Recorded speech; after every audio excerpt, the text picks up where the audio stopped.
Bill, what's driving you to drink this week? Well, today the federal government reported that GDP growth slowed to 2.3%.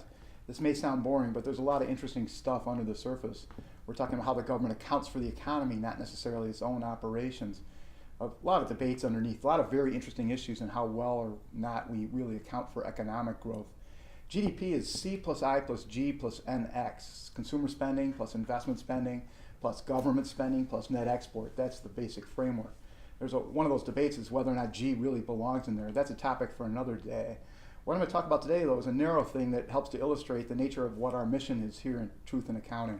The GDP is the final sales. For instance, used car sales aren't in GDP because they were produced in an earlier period.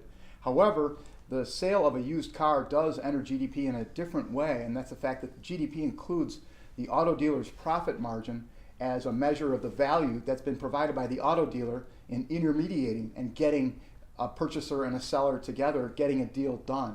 And what these auto dealers do is help to solve an asymmetric information problem.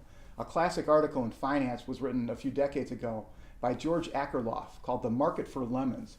And this economist took a close look at and financial economists took a close look at the market for cars and what happens when you don't know what's under the hood. How do you know whether or not you've really got a good car or not? And what can happen when confidence and trust in the quality of a good or a service breaks down if people lose confidence in whether or not they really know what's under the hood, which with massive longer-term complications for financial markets in general and in our own relationship with our government.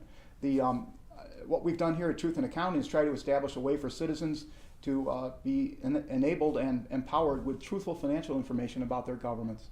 And that's the way in which we, Truth in Accounting, can be thought of as an auto dealer. And so cheers to that. Have a nice weekend.